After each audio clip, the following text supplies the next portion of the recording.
I always have been interested in art since a little kid. My dad was a painter, and I would like watch him and sit and try to do it too. And matter of fact, I majored in painting at San Francisco State in the late 60s, and living situation turned out to be cheapest in Haight-Ashbury. I had no idea what I was getting into there.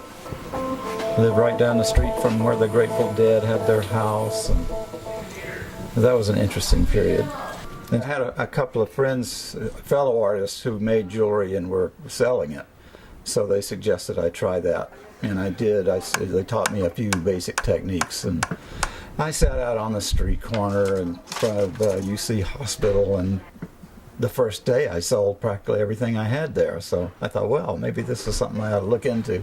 So I went back, took some classes in jewelry techniques, and it probably took me a couple of years of back and forth, keeping a day job and making the jewelry and doing the craft shows to figure out if that was going to pay it. But I had worked my way through. It took me 7 years to get my BA because I would quit, take a job, go back to school, and it was a transition. I drove a taxi, I painted signs on billboards, what else? Typical bus boys and things like that. Well, it was fortunately at a young and optimistic point in my life where everything was like, the future looked rosy. And it didn't take that long, so found out what sold and what people liked, and they bought it. It was easy.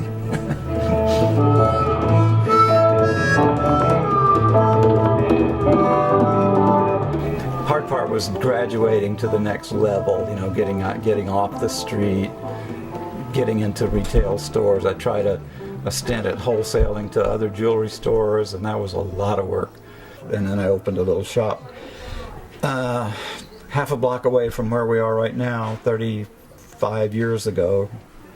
And I found out very early on I couldn't possibly make enough stuff to keep a whole store stocked. And I got to say that my partnership with Dorothy has really opened the doors for the retail part. We have something like 40 different artists that we represent here. Some are fairly big, sell nationally and even internationally. And we try to be choosy about what we pick, try to make it unique. And practically everything we have here is under $1,000. And for a jewelry store, as you can imagine, there's plenty of them with much more expensive stuff.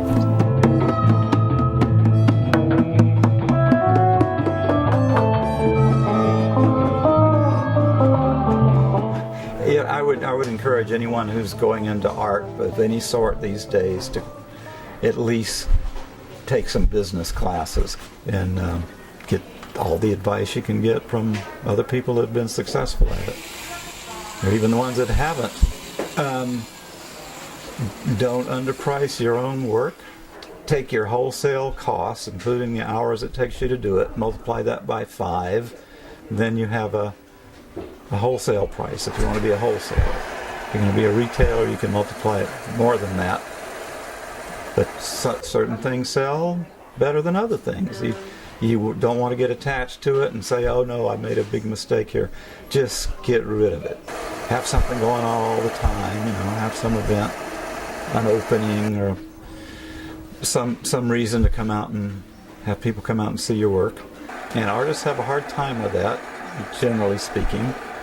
They like to do what they like to do, and they don't like to get out and talk to people or put their wares in front of people, and that's a very important part. And I think that's probably the most important thing for an artist to do, is to promote themselves. And of course, you got YouTube and all the social network things now that are not expensive. If you know how to manipulate those things, then you can see an increase in business, really. That's when you know it's working. And if it doesn't, you try something else. It's a constant trying something else, really.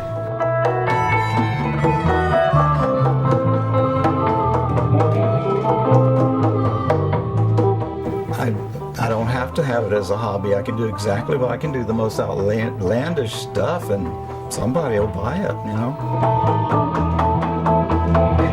it's jewelry. It's something that people can relate to, like a big abstract painting. Somebody can't see it hanging over their sofa necessarily. But a piece of jewelry, it can be other than, you know, if it's just really disgusting, you know. I've seen jewelry like that where who would wear that? And if it's shiny and can hang around your neck or go on your finger, somebody's going to want it, you know.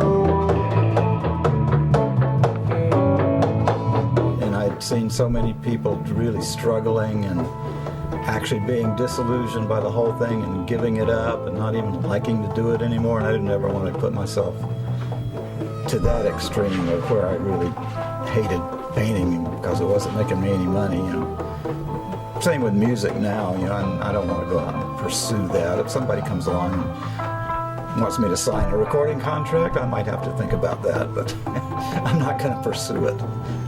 You know, have a way to make a living, and I'm happy doing that.